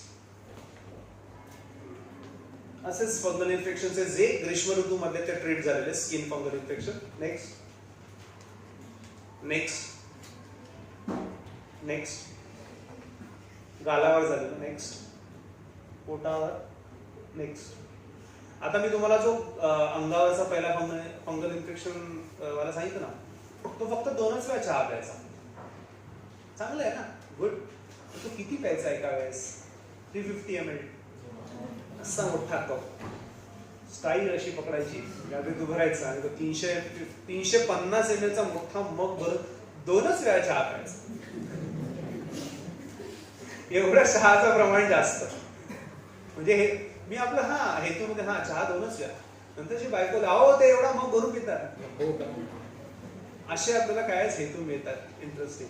हे पेशंट बरे झाले, रिकरंट होऊ नये याच्यासाठी हे हेतू बंद केले आणि लावण्यासाठी फक्त खोबऱ्याचं तेल आणि खदिराविष्ट पुढचे 3 महिने सुरू ठेवलं. कोकोनट ऑइल, खोबरेल तेल चांगल्या पद्धतीचं कंटिन्युअस लावल्यामुळे फंगस ग्रो होत नाही. लोणच्यामध्ये आपण टाकतो, तेल टाकतो, अजून काय का टाकतो, फंगस त्याच्यात काय काय स्वतःच्या याच्यात ते पण फंगस होतात. का? कारण तेलाच्या क्वालिटी पासून सगळंच बॅड झालेलं आहे. ते तो वेगळा प्रश्न आहे, पण आपण का टाकतो? तेलाचं एक त्वचेवर लेअर तयार होतं आणि त्याच्यामुळे फंगस आतमध्ये जात नाही, ग्रो होत नाही. फंगस व्हायला जखम लागते, ती जखम तेलाने हील होते आणि त्याच्यामुळे होत नाही. म्हणून कोकोनट ऑइल पुढचे 3 ते 6 महिने चालू ठेवले तर फायदा होतो. नेक्स्ट, आता पावसाळ्यात जाऊया. बॅकलाईन हे जनरली बघण्यात येतं. कॅन्डिडल नेल इन्फेक्शन पण पावसाळ्यात बघण्यात येतं. पावसाळ्यात जे बघण्यात येतं ते कॉमनच असतं, ते म्हणजे टीनिया पेडिस आणि टीनिया कॅपिटिस. का? डोकं भिजतं पावसात, कमी पाऊस आहे, कशाला छत्री घेऊन जाऊ, डोकं भिजतं आणि फंगस, हवेत भरपूर फंगस असतो या काळात. आणि टीनिया पेडिस, पाय आपले तर सगळीकडे जातातच, किती चांगली चप्पल घाला चिखलात पाय जातातच. रस्ते तर आपले मुंबईचे रस्ते तर माशाल्लाह आहे, सो तिकडे तर तुमचे पाय खराब होतातच. गटाराचं पाणी, हे पाणी, ते करून पाय एकदम खराब होतात. सो हे 2 जास्त बघायला मिळतात. क्रुरिस, कॉर्पोरिस आर ओके. नेक्स्ट, उंगी नखाला होणार. नेक्स्ट, कॅन्डिडल नेल इन्फेक्शन. बाजूने असं जाडपणा दिसतोय, आधीचा फोटो जाडपणा आहे बाजूने, प्रॉक्सिमल फोल्डला नाही. नेक्स्ट, इकडे आहे. याची ट्रीटमेंट इकडे सांगू देतो तुम्हाला. याला ना करंज तेलाचं इंजेक्शन द्यायचं. इंजेक्शन म्हणजे काय, मॉडर्नचे इन्स्ट्रुमेंट्स त्याचा कसा वापर करायचा. इन्स्ट्रुमेंट म्हणजे हे असे, उदाहरण स्काल्पेल आहे किंवा हे. आपलं चांगलं करंज तेल घ्यायचं, गाळून घ्यायचं 2-3 वेळा आणि 5cc ची सिरिंज घ्यायची. करंज तेल चांगलं शुद्ध असेल ना तर त्या याच्या सिरिंज मधून म्हणजे जे आपण निडं असतं त्याच्यातून पण ते तेल आरामात बाहेर पडतं. जाड असेल तर पडत नाही. काय करायचं, हा जो प्रॉक्सिमल फोल्ड आहे ना त्याच्या इकडून फंगस, म्हणजे काय होतं, कुठल्याही भांड्यातली कुठलीही कामं, हात धुणं असू दे, आंघोळ करणं असू दे, किंवा कुठलीही जी हात ज्याच्यामध्ये ओलसरपणा आहे, ते फंगस आहे ना त्याच गॅप मधून जातो आणि तुम्ही कितीही वरून तेल लावा काही फरक पडत नाही. पेशंटचा परत हात ओल्यात जातो आणि फंगस होतो. सो आपण जिकडे फंगस आहे तिकडेच आपण शूट करतो. म्हणजे काय करायचं, ती जी निडल आहे तिकडून घुसवायची आतमध्ये आरामात जाते. किती, 2 ते 3 mm आरामात जाते. थोडंसं एखाद दुसरा ब्लीड पॉइंट होऊ शकतो. अँड द पुश, करंज ते थोडक्यात पुश करायचं. किती ml जातं, 5cc सिरिंज आहे, 0.5 1 ml च्या पण जास्त जात नाही, एकदम कमी. जसं ते झायलोकेन देतो ना आपण, असं बल्ज तयार होतो, तसा थोडासा बल्ज तयार होतो. पण ते तेल आहे ना हे आतमध्ये डायरेक्ट जातं आणि खूप फास्ट रिझल्ट येतात त्याच्यामध्ये. हे आपण रिपीट वीकली पण करू शकतो. त्याला तुम्ही छान काहीतरी गोंडस नाव देऊ शकता. के इंजेक्शन सध्या नाव आहेत ना, मायक्रोडर्मा ॲब्रेशन्स अँड ऑल दॅट. तसं आपण पण के ऑइल इंजेक्शन्स ऑर समथिंग किंवा जे तुम्हाला द्यायचं ते, पण त्याचे रिझल्ट खूप चांगले. Next, tinea capitis. Tinea capitis हे खूप ओलसर असेल, खूप ओलसर असेल तर त्याच्यामध्ये धूपन ही न वापरणारी चिकित्सा किंवा खूप कमी जी वापरली जाते त्या चिकित्सेचा खूप चांगला वापर होतो. विशेषतः लहान मुलं आहेत, खूप ओलसर टीनिया कॅपिटिस आहे, खूप ओलसर आहे, याच्यामध्ये धूपनाचा खूप चांगला वापर आहे. धूपन कशाने करायचं, गुळगुळ, निंब, अपराजिता याचं, किंवा अजून त्याच्यामध्ये अगरू पण वापरू शकता. याचं धूपन खूप चांगलं काम करतं. अपराजिता मी स्पेसिफिकली सांगतो, अपराजिताच्या धूपनाबद्दल रिसर्च आलेले. म्हणजे सर्जिकल रूम ही अपराजिताच्या धूपनाने करावी असे पण आले. प्रॉब्लेम असे, अपराजिता मिळायला प्रॉब्लेम, पण one of the best is अपराजिता. जर मिळालं तर व्हेरी गुड.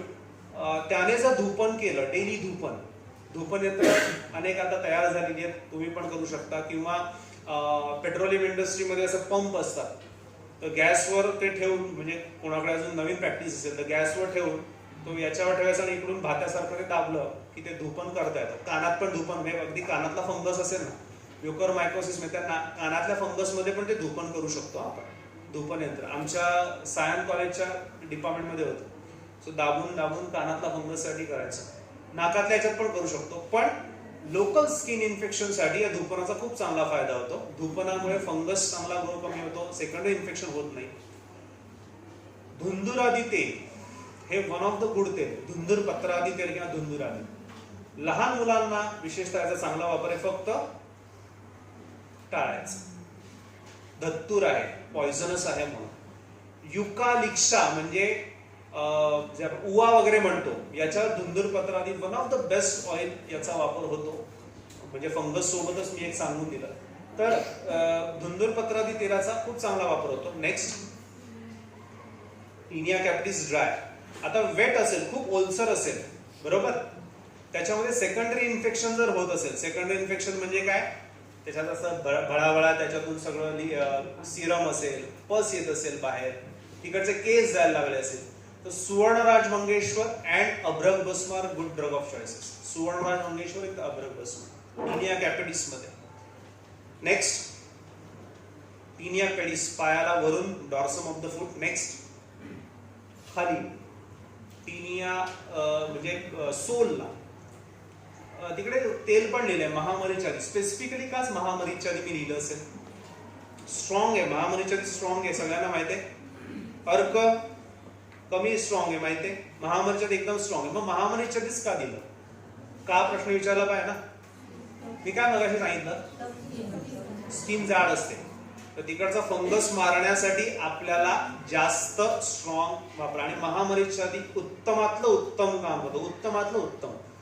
अक्षरशः येतात सॉक्स, येतात क्लिनिक ऑफिसमधून येतात लोक, सॉक्स शूज काढले की घमघमाट येतो या टीनिया पेडिसच्या पेशंट, टीनिया पेडिसच्या पेशंटचा. आणि पहिलं डोक्यात औषध वासानेच महामरीचादी. म्हणजे असं अक्षरशः होतं की वास आला की मी कंपाऊंड यांना असिस्टंट विचारतो, महामरीचादी संपलं नाही ना, घेऊन येण्याचं. तर एवढं चांगलं काम करतं. Next candida intertrigo in between the fingers. Next tinea cruris, मागच्या पेक्षा वेगळं प्रेझेंटेशन आहे का क्रुरिसचं? लाल भडक आहे, तेवढं नाहीये लाल भडक. ऑफकोर्स नसणारच, घाम तेवढा नसतो, ओलसर पण असतो, पण ग्रीष्म ऋतू सारखं नसतं. नेक्स्ट थोडीशी औषधं बदलली आहेत बघा. वंग सुवर्णमाक्षिक आलं, वंग आलं, मी बोललो ना इन्फेक्टिव्ह पॅथॉलॉजी व्हायची शक्यता जास्त आहे. वंग वस्म आलं, कुठला तरी एक नवीन कल्प दिसतो इकडे. रससिंधूर, आमलकी, निंब, खदीर, चक्रमर्द. हा कल्प नाहीये. भैषज रत्नावलीमध्ये पारिभद्रवटी नावाचं एक औषध आलेलं आहे, जे बाहेर मिळत नाही. आता माझा एक मित्र आहे, तो बनवायला लागलाय. त्याचे हे कंटेंट आहेत. हे चुकूनही ग्रीष्म ऋतूच्या फंगल मध्ये द्यायचं नाही. लाल बुंद, रससिंधूर आहे, निंब आहे, खदीर आहे, पण रससिंधुरासारख्या गोष्टींमुळे द्यायचं नाही त्याच्यामध्ये. याच्या पावसाळ्याच्या याच्यामध्ये आपण बिंदास देऊ शकतो. काढे पण हे अरिष्ट पण बदललेत का? देवदारव्यारिष्ट, विडंगारिष्ट, कृमिघ्न अधिक चिकित्सा आपल्याला करावी लागते. काळा पण बदललाय का? मगाशी परिपाठादी होता ना, आता कुठला आहे? पटोल कटून रोहिणी आधी आहे, बदललाय. तर अशी आपल्याला चिकित्सा वर्षा ऋतूमध्ये करावी लागते. खालचं एक औषध कॉमन आहेच, आरगत फलमज्जा फांड.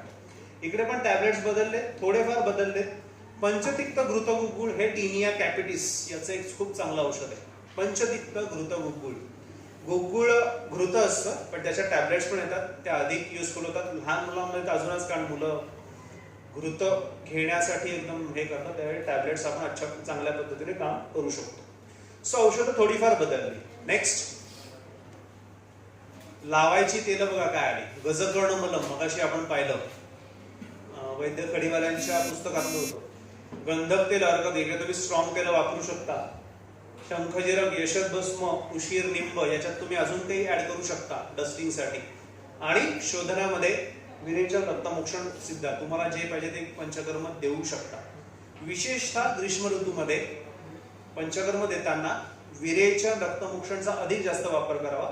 वमन द्यायचं असेल तर ते सुरुवातीला किंवा एक थोडंसं आपण म्हणतो ना, सुरुवातीला म्हणण्यापेक्षा जेवढं लेट देता येईल, म्हणजे उदाहरणार्थ मे ची सुरुवात किंवा एप्रिल एंडला आपण दिलं तर जास्त फायदा होतो. आणि या पद्धतीने शोधनाचा पण वापर होतो. नेक्स्ट बघा, थोडंसं प्रेझेंटेशन वेगळं आहे. Next, yes, this is a case of tinea capitis. Interesting case आहे. आता या मुलाचं सांगतो कसं, याची हेतू कसं आहे. या मुलाला खूप क्रिकेट खेळायची सवय होती. कधी म्हणजे हा उन्हाळ्यात पेशंट नाही आला, माझ्याकडे हा पेशंट आला जुलैच्या सीझन मध्ये. क्रिकेट खेळायची खूप सवय, जून वगैरे मध्ये. जून मध्ये भरपूर घाम वगैरे असं सगळं झालं आणि येता येता हे असं त्याचं स्वरूप तयार झालं. टिपिकल ओलसर नव्हतं याचं, असं टिपिकल हार्ड होतं. म्हणजे ना, ते तुम्ही बघा ना, त्याचे स्केल्स असे होते ना की असे कडक होतं वरचं अक्षरशः झालेलं. आणि भरपूर केस पण गेले होते. 1.5-2 महिने काही उपचार केले नाही. काही उपचार केले नाही म्हणजे पोरगं खेळायलाच एवढं जायचं की ते नाही डॉक्टरकडे जायचंच नाही, हेच करायचं नाही, तेच करायचं नाही. या पेशंटमध्ये धुंदुरपत्रादी जे आपण म्हणतो धुंदुरपत्र त्याचा वापर केला गेला. धूपनाचा वापर याच्यामध्ये केला नाही कारण विशेष ओलसर नव्हतं. पंचतिक्त, घृतगोकुळ, कृमिकुठार, गंधक रसायन याचा वापर केला गेला. आरग फलमज्जा फांट हे दिलं गेलं. अँड तुम्ही त्याचे रिझल्ट बघू शकता. केसाचा सॉफ्टनेस दिसतोय, सिल्क एक त्याला चमक आलेली दिसते. हे 1.5-2 महिन्यात झालेलं चित्र आहे. नंतर हेअरफॉल साठी नंतर जे काही केस गेले होते त्यासाठी उपचार केले, पण टिनिया कॅपिटिस अशा पद्धतीने आपण ट्रीट करू शकतो. नेक्स्ट कॅन्डिडा इंटरट्रिगो जे म्हणालात पूर्ण फाटेपर्यंत पाय होतो तयार. स्त्रिया घरातनं काहीतरी लावत बसतात आणि असे काहीतरी स्वरूप घेऊन येतात. अर्क तेलाचे ड्रॉप्स आपण जे ड्रॉपर वापरतो, शाईचा ड्रॉपर, ते ड्रॉपर टाकून फक्त अर्क तेल वापरून रिझल्ट आहे 100% बरे. फक्त ड्रॉपरने डेली दिवसातून 2 ते 3 वेळा टाकत राहायचं. हरिद्राने पण काम होतं, पण फक्त प्लेन हरिद्राने काम होत नाही. अर्क तेल तिकडचं खरवडून पण काढतो आणि हील पण करतो. तर अशा पद्धतीने फक्त अर्क तेलाने असे रिझल्ट येऊ शकतो. नेक्स्ट क्रुरिस थंडीत दिसणारे. नेक्स्ट असे जाड असतात ना, हे थंडीत दिसतात आपल्याला, बरोबर. नेक्स्ट आणि जर नवीन असेल ना तर ते पण असं ड्राय असतं. याच्यातलं सर्वात चांगलं औषध नेक्स्ट म्हणजे स्वयंभुवाख्य गुगुळ. असं ते जे काही जाड झालेलं आहे, काळपट आहे, जुनाट आहे, जरा पण त्याच्यात रेडनेस नाहीये, जरा पण ऍग्रिवेशन नाहीये, तिकडे चांगलं औषध म्हणजे स्वयंभुवाख्य गुगुळ. स्वयंभुवाख्य गुगुळ एकदम उत्तम रिझल्ट याच्यामध्ये. याच्यातली औषधं बघा बदललेली आहेत बऱ्यापैकी. महातिक्तगृत जे नवीन फंगस आहे त्याच्या महातिक्तगृत पण अभ्यंतर काम करतं. सगळ्यांचा फेवरेट आवडता काढा महामंजिष्ठाधिक वात, तो इकडे आला. आपलं असतं ना गंधक रसायन आरोग्यवादी महामंजिष्ठ, सगळ्या पेशंटला महामंजिष्ठाधी हा इकडे आला. जिकडे जाड आहे सगळं आहे ना तिकडे महामंजिष्ठाधी सारखं एक मोठं औषध वापरावं. इकडे पण रससिंधूर, आमलकी, निंब खदीर चालेल, बावची खदीर चालेल, कासिस सारखं तीक्ष्ण औषध चालेल जे त्याच्यावर काम करतं. ही अशी औषधं आपल्याला देता येतील विथ कफपित्त शोधन आरोग्य. एक औषध तिन्ही ठिकाणी कॉमन आहे का? आपण थोडस 5-10 मिनिटं घेतो मी. कुठलं औषध कॉमन आहे?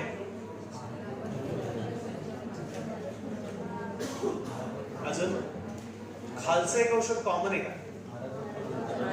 आरगवत फलमज्जा फांड. सगळीकडे तेच आहे. का दिलंय? कारण तो माझा एमडीचा विषय होता. कारण असं आहे, मी याने बीट केलंय आरगवदाने, म्हणजे अगदी माझ्या गाईडला पण बीट केलं, सगळ्यांनाच बीट केलं. माझा सब्जेक्ट होता थोडासा स्वभाव अटॅकिंग असल्यामुळे मी बोललो नाही, मला एखाद्या मॉडर्न मेडिसिन बद्दल बरोबरच ते करायचे कंपॅरिझन. थोडस त्याबद्दल सांगतो. आरगवत फलमज्जा फांटा. फांटच का? कारण त्याचा काढा बनवला तर त्याचे ऍक्टिव्ह इन्ग्रेडियंट्स उडून जातात.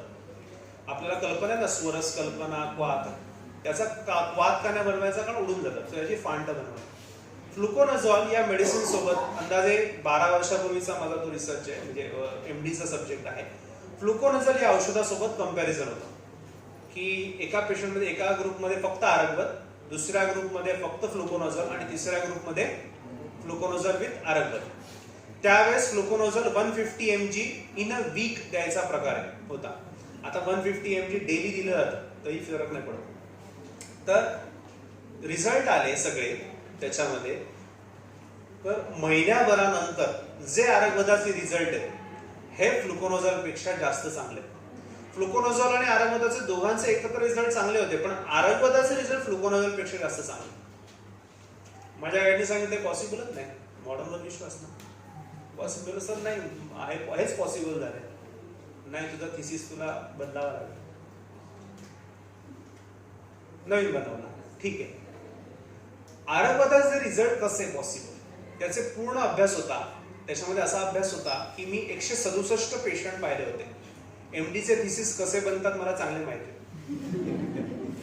मी 167, कारण मुंबई सारखा एरिया, सायन्स सारखं कॉलेज, फंगल इन्फेक्शनचे डेली पेशंट, डेली 20-25 पेशंट, त्यातले 167 होते पाहिले. त्यातले 90 पेशंट सॉर्ट केले, 30-30 पेशंटचा डाटा बनवला. फ्लुकोनोझल दिलं, तिसऱ्या दिवशी पेशंटला रिझल्ट. आरगत फलमज्जा फांट दिलं लावायला, म्हणजे पोटात पण दिलं लावायला पण दिला, 0 रिझल्ट 7 दिवसात. अजून 7 दिवस पण काय आलं, 7व्या दिवशी फ्लुकोनोझलची कंडिशन जैसे थे, परत फ्लुकोनोझल घेतलं, बरं वाटलं. आरगत 14 दिवसानंतर जेव्हा दिलं तेव्हा रिझल्ट 30 ते 40%. फ्लुकोनोझलची कंडिशन जैसे थे, कारण 7व्या दिवशी फंगस परत ग्रो ना, रिझल्ट. आफ्टर 1 मंथ फ्लुकोनोझलचे रिझल्ट जवळजवळ जे आपण म्हणतो की 30 ते 40% आहे, तेच आरगत फलमज्जा प्लेन फांटाने रिझल्ट 60% होते. Cumulative result. आपल्याकडे संकल्पनाच नाहीये तोडा फोडा राज्य करा. आपल्याकडे काय आहे, तोडा फोडा राज्य करा, फंगसला तोडू नका. आपल्याकडे संकल्पना काय आहे, आपल्याकडे धातूला पण त्रास द्यायचा नाही आणि फंगस पण हळू किंवा आपण जे आहे ते कमी करायचं. दोषांची कंटिन्युअस 30 दिवस संसर्ग, पेशंटला चिकट संडास लावायची, कफ पित्ताचं शोधन व्हायचं, एकदा किंवा दोनदाच व्हायचं. 40 ml शास्त्रोक्त डोस आहे. आणि लावायला आरगत फलमज्जा फांट तुम्ही तयार करा, बेटाडीन सोल्युशन असतं ना, त्याच्यावर एकदम लावलं, एकदम थंड वाटायचं पेशंटला. त्याच्यामुळे सिम्पटमॅटिकली पण खूप चांगले रिझल्ट होते आणि याच्यामध्ये पण रिझल्ट होते. दुसरं इम्पॉर्टंट, माझा अँटीऑक्सिडंट स्टडी पण होता.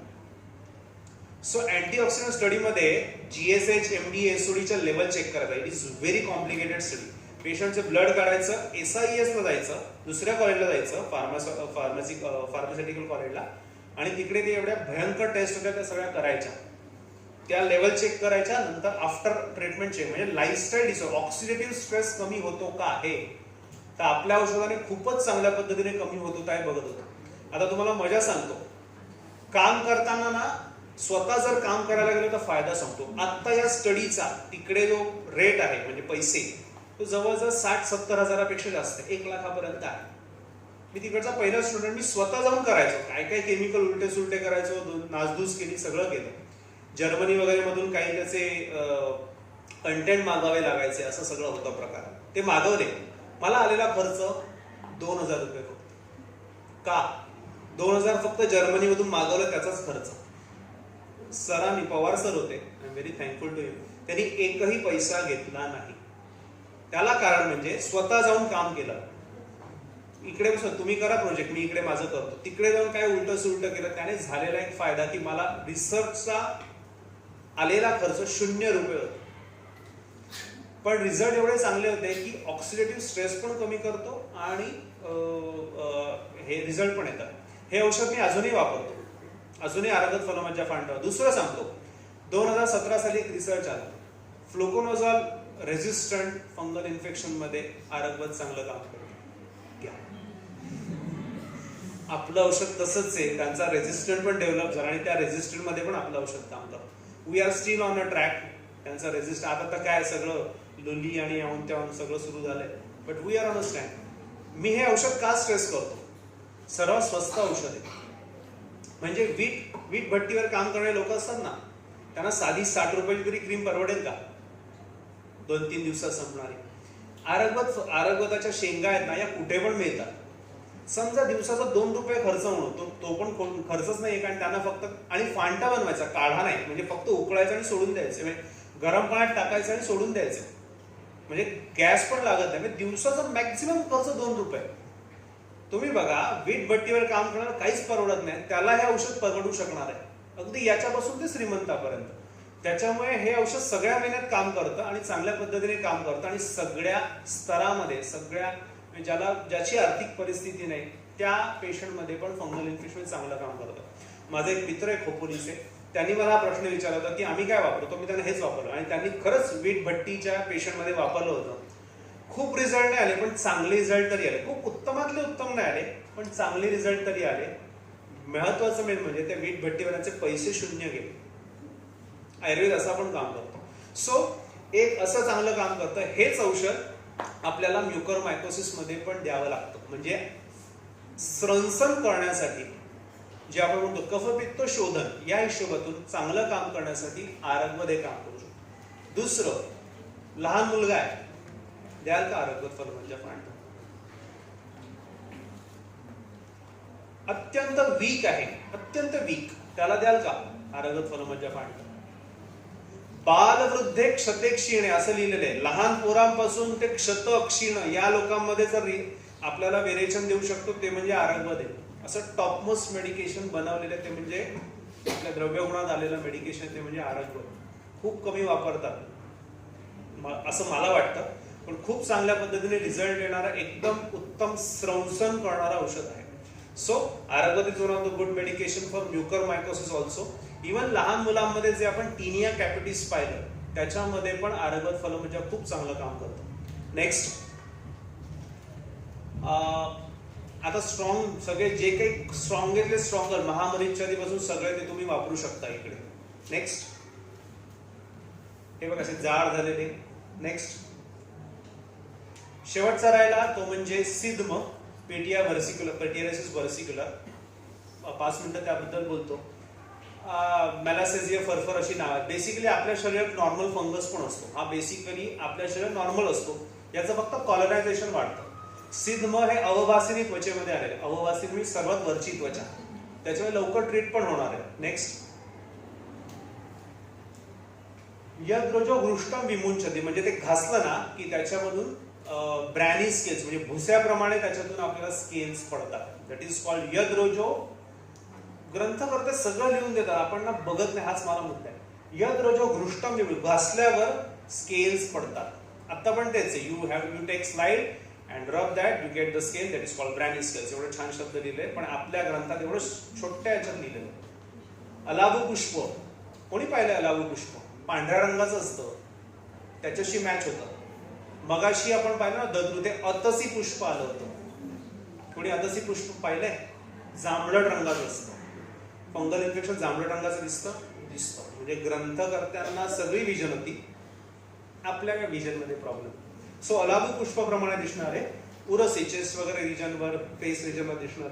नेक्स्ट, व्हर्सिक्युलर का म्हटलंय? मल्टी कलर मध्ये असतं म्हणून. नेक्स्ट नेक्स्ट नेक्स्ट नेक्स्ट उत्तम चिकित्सा गंधक.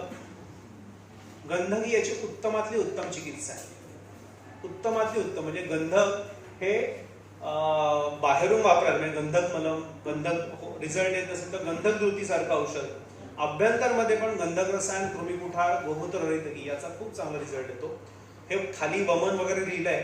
खूप दीर्घकालीन असेल, अंगावर पूर्ण भरलेलं असेल तर त्याच्यामध्ये आपण नक्कीच वमन पण यूज करू शकतो. Next, so that is all for tonight. Tonight नाही, मॉर्निंगच चालू. सो अशा पद्धतीने आपण फंगल इन्फेक्शन ट्रीट करू शकतो.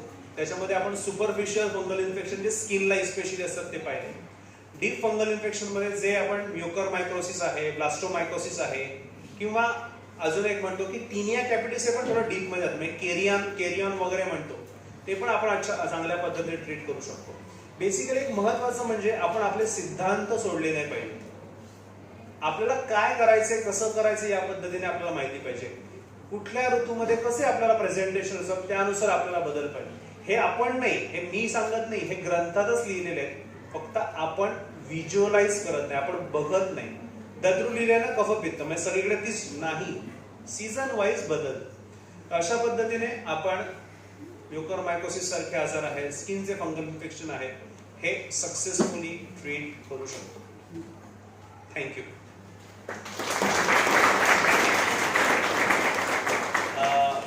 मला इकडे बोलण्याची जी संधी दिली, मला इकडे बोलवलं विशेषतः प्रदीप भिडे सरांनी आणि कॉलेजचे प्रिन्सिपल सर यांनी इकडे मला बोलवलं आणि माझे जे एक फंगल इन्फेक्शन संबंधीचं एक चांगलं एक विवेचन आहे ते मांडण्याची मला परमिशन दिली, त्याबद्दल आभार.